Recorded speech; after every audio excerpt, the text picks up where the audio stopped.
નમસ્કાર મિત્રો, આપ સર્વેનું મારી યુટ્યુબ ચેનલ SK સ્ટડી ટોકની અંદર હાર્દિક સ્વાગત છે। મિત્રો, અત્યારે જે વિદ્યા સહાયક ભરતીની પ્રોસેસ ચાલી રહી છે એ પછી ગુજરાતી માધ્યમની હોય, અન્ય માધ્યમની હોય કે પછી દિવ્યાંગજનો માટેની વિદ્યા સહાયકની ભરતી હોય, તમામ વિદ્યા સહાયક ભરતી ધોરણ 1 થી 5 અને ધોરણ 1 થી 8 માટેની એક મહત્વની અપડેટ VSBની ઓફિશિયલ સાઇટ ઉપર મૂકવામાં આવેલી છે। ઘણા સમયથી ઉમેદવારો રાહ જોઈ રહ્યા હતા, તો એ બાબતે એક મહત્વની અપડેટ જે VSBની ઓફિશિયલ સાઇટ ઉપર મૂકવામાં આવેલી છે।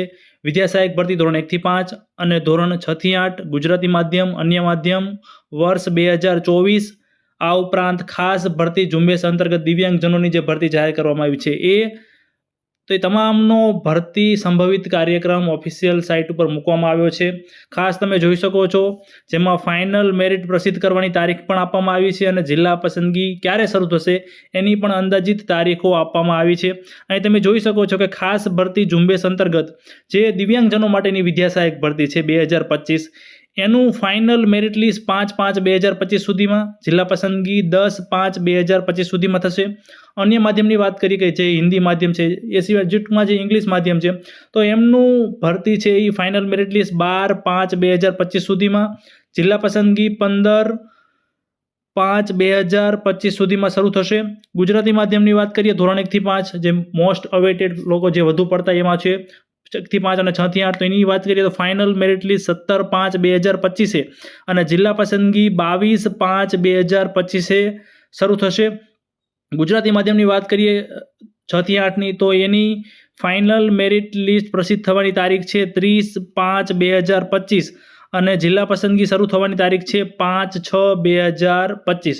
તો આ રીતનું, આ ઉપરાંત ખાસ અનામત વર્ગના ઉમેદવારો માટે પણ જે VSBની સાઇટ ઉપર સૂચના આપવામાં આવેલી છે PDFની અંદર, એ ખાસ જે જાતિ આધારિત ઉમેદવારો છે, કેટેગરીમાં આવતા ઉમેદવારો છે, ખાસ જોઈ લે કે શિક્ષણ વિભાગના 30/7/2024ના ઠરાવના ફકરા નંબર 9 થયેલી જોગવાઈ અનુસાર જે કંઈ ઉમેદવારો રાજ્ય સરકારના વિવિધ સંવર્ગમાં અનુસૂચિત જાતિ, અનુસૂચિત જનજાતિ તથા અન્ય પછાત વર્ગની નિમણૂક માટે પસંદ થયેલા તમામ ઉમેદવારોને નિમણૂક આપતા પહેલા જાતિના પ્રમાણપત્રોની સંબંધિત વિશ્લેષણ સમિતિ મારફત ચકાસણી કરાવવાની થાય છે, જે અંતર્ગત અનુસૂચિત જાતિ, અનુસૂચિત જનજાતિ તથા અન્ય પછાત વર્ગના ઉમેદવારો માટે વેબસાઇટ ઉપર નિયત નમૂનાના અરજીપત્રકો મૂકવામાં આવેલા છે। જે ઉમેદવારોને જિલ્લા પસંદગી માટે બોલાવવામાં આવે તે તેઓએ સંલગ્ન જાતિ માટેનું અરજી ફોર્મ જરૂરી આધાર પુરાવા સાથે લાવવાનું રહેશે। ટૂંકમાં મિત્રો, આ તમારે ફોર્મ ઓફિશિયલ સાઇટ ઉપર મૂકેલું છે, એ પણ લઈ જવાનું રહેશે ભરીને। બીજી વસ્તુ, આ જે અંદાજિત કાર્યક્રમ આપવામાં આવ્યો છે ત્યારથી એક સૌથી વધુ ચર્ચા એ બાબતે થવાની છે કે સરકારે જ્યારથી ભરતીની જાહેરાત થઈ ધોરણ 1 થી 12ની, ત્યારથી કીધું હતું કે અમે ક્રમિક ભરતી કરીશું। તો એનો મતલબ, જો ક્રમિક ભરતી કરવાના હોય તો એનો સીધો મતલબ એવો થાય છે કે આની પહેલાં 11-12 અને 9-10નું જિલ્લા પસંદગીનો કાર્યક્રમ પૂરો થઈ જવો જોઈએ। જો ન થાય તો ક્યાંક ને ક્યાંક સીટો બગાડવાની શક્યતાઓ રહેશે મિત્રો। તો આ બધું જોતા હવે આગામી સમયમાં સરકાર શું કહે છે એ હવે આ ઓફિશિયલ સરકાર જ્યારે જાહેરાત કરશે ત્યારે જ ખબર પડશે। કેમ કે મિત્રો, જો ક્રમિક ભરતી નહીં થાય તો મિત્રો ચોક્કસથી જે નીચલા મેરિટવાળા ઉમેદવારો છે એમને ક્યાંક ને ક્યાંક લોસ જવાની શક્યતા છે।